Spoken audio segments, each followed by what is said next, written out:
Welcome, ladies and gentlemen, once again to the House of Common show. The boys are in the building. The brand is strong. You can follow us on YouTube by searching the words House of Common show. We are now always over the UK Parliament. It is a really, really, really cool thing. Make sure to like every video that you find and you see. Make sure to leave comments because we love interacting with you. And then do us a favor, subscribe to the channel, and then share the news of your subscription with somebody else so that they can subscribe too. Maybe you don't like videos. Maybe you like audio instead. Well, we are on podcasts. You can follow us and subscribe to us on Apple Podcasts and on Spotify to make sure that you are hearing all the good-natured stuff that we talk about every Thursday night from our own homes. And then make sure to leave a 5-star review so that people can learn more about the house. We are so glad that you choose to be neighbors of us. Gentlemen, it's great to be with you again. Let's get started right away with the big topic of the day. Recently, we have seen in the news and on social media the words defund the police. And many people have different ideas and feelings about what that means and how that can affect them as people, how that affects the world around them, how it affects them as taxpayers, and so on and so forth. And so we want to take a moment in one of our segments to talk about what it means to defund the police. Does it mean defund, demilitarize, reform, and have a discussion about that? And we all have views on what this means. So I'm going to turn it over to my friend, the creator, the pod father of the House of Common show, Adam. I play basketball Hoskins. Hosky, can you the landlord? He's the landlord. He is. He is the landlord, and rent is due. Adam, walk us through the definitions of demilitarization, defunding, and reform. Yeah, I was on Facebook the other day, and an acquaintance from my past is now a police officer, and there was this meme about people calling in and the police just having like an answering machine, and when we talk about defunding the police, some people think that they're getting it twisted. They think that defunding the police means that there will no longer be police on our streets, or there won't be enough officers around to answer the call when it comes. But that's not what defunding the police means, and I'm going to break down what all three of these terms mean. So defunding the police, so it's now an American slogan that supports divesting funds from the police departments and reallocating them to non-policing forms of public safety and community support, such as social services, youth services, housing, education, and other community resources. When we talk about the demilitarization of police, what it essentially is restricting police departments from using federal grant money to purchase military equipment, from deploying armored vehicles and weaponized aircraft and things of the like. So, and then the last one is reforming the police, which is essentially taking a good hard look at the training and the resources that police have to their disposal as to how it pertains to them doing their job, who is investing in them.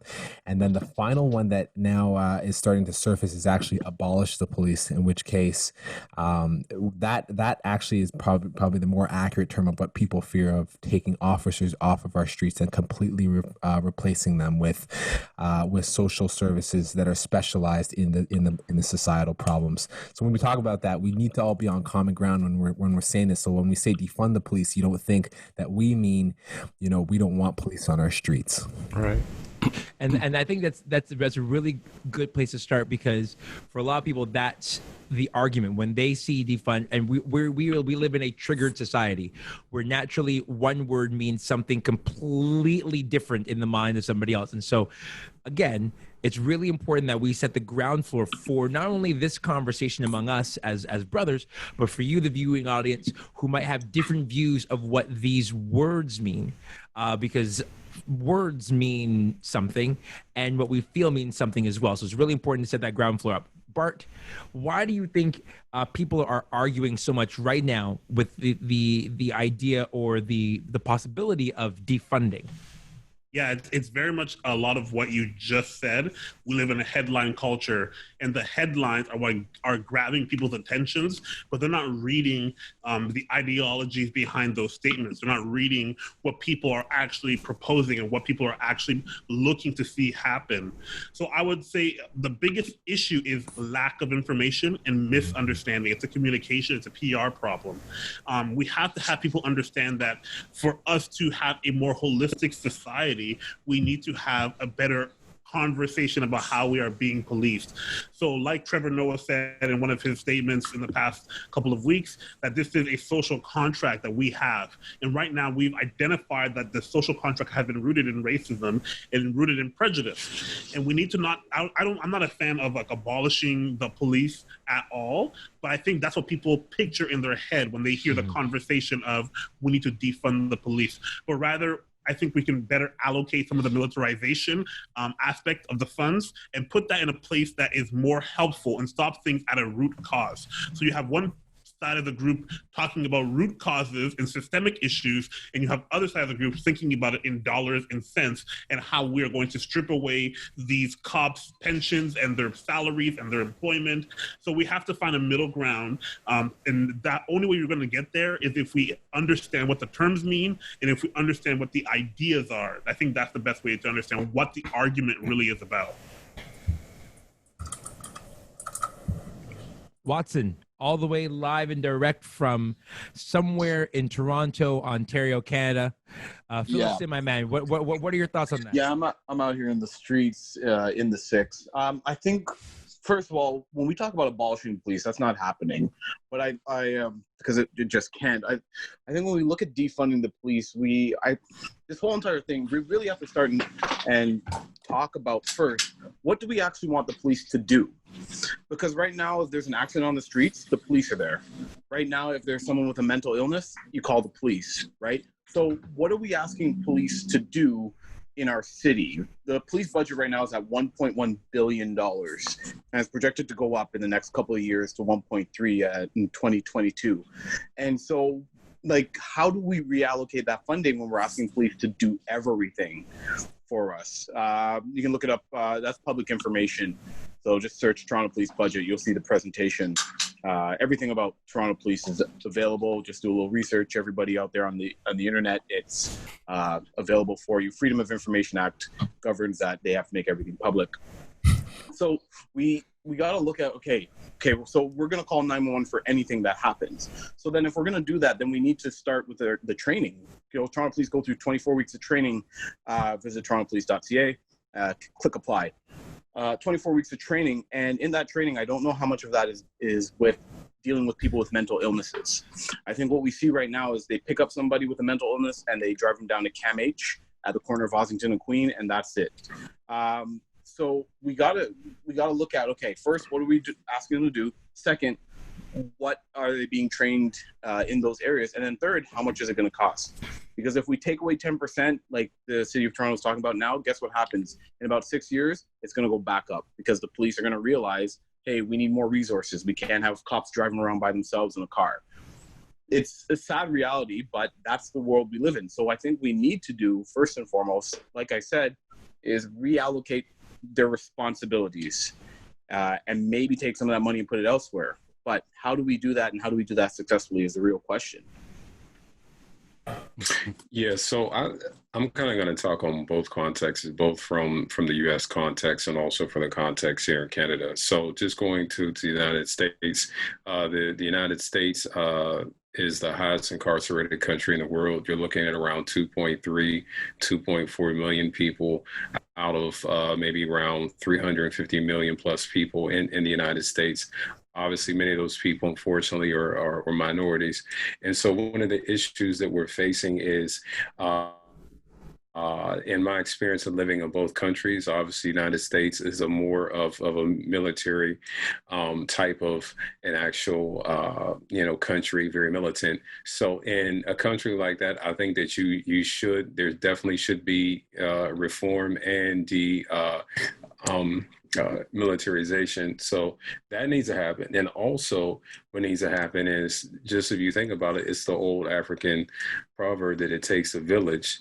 to raise a child. So if we're able to allocate these funds and put them in community centers and churches with vision-driving leaders who are able to work with mothers and fathers and the ladies who are on the bus stop and all these other people in the community, I think that we can really change people. Because, for instance, when I was in the United States, I was a part of Amachi for a couple of years, and Amachi pretty much is a program that deals with kids who are whose parents are incarcerated.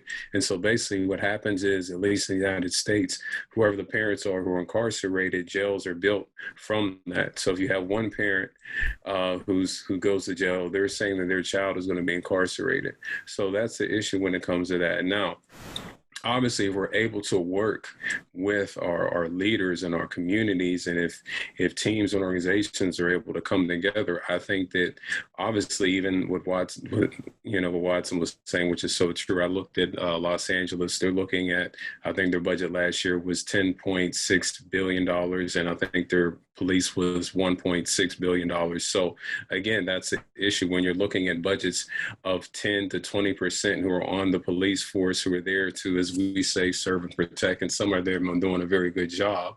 There's an issue that, we really need to rethink about how we're doing our policing in our countries. Yeah, when it comes to defunding, we're talking about, allocating money to different places, social services and things like that. The situation is, like Stefan said, you have a lot of money, but it's hard to cut. However, what we do know is this: whatever we're doing now is not working.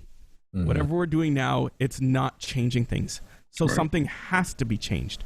Yeah. So if we can take the money and say, okay, let's give it to more helping kids in community centers, getting a proper education, or whatever that case might be, or helping single moms, or doing whatever we can, there needs to be something new, because all we're doing is trying to fit, a square peg in a circle, and it's not working. It's not working. We keep hitting against it and it keeps crashing, where now we have to figure out something new.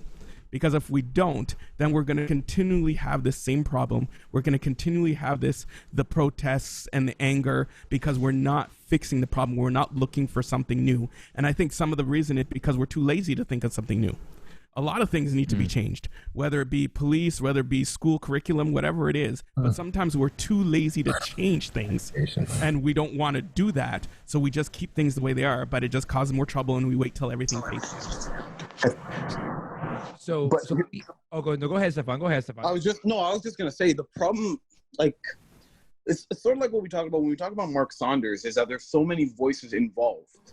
Yeah. And so, I'm thinking of the city of Toronto, and I go through different neighborhoods, and you can clearly tell where funding has been allocated. I'll drive through, I'll use Leaside area as an example, and I'll see a street sweeper cleaning the street 4 or 5 times a week, every day, cleaning the streets. And then you go, a little further out, maybe I'll take the Kingston Road and Lawrence area. I've never seen a street sweeper there in my life. And I think there are so many voices around in the city that we're never going to be able to come to a consensus. I think what should happen, and I agree, we need to defund is the word, we need to find a way to reallocate those services. But then what do we call those people? Those people will eventually end up just being a part of the police. Mm-hmm. That's the case. It's like special constables, that patrol. No. Sorry. No, we call those people marriage counselors, mental health crisis professionals, social workers, child advocates, traffic safety experts, sexual assault specialists. Right. But here's the thing. When we see a couple fighting in the subway system, what do people call? Who do people call? The police. They call them to break up. Obviously, those people need to go to marriage counseling, but they're a threat to public safety. And that's what I think people will look at is, well, if someone's threatening public safety, we call them the people who are supposed to protect us in the public. Not saying that they do a good job of it, not saying that it's working, but that's just what the quote unquote status quo is right now. So that's why I keep saying we need to sort of, again, relook at what we are asking the police to do. Yeah. It has to start there. It has to begin with that. What are we asking them to do? Otherwise, we'll be here and having the same conversation 15 years from now.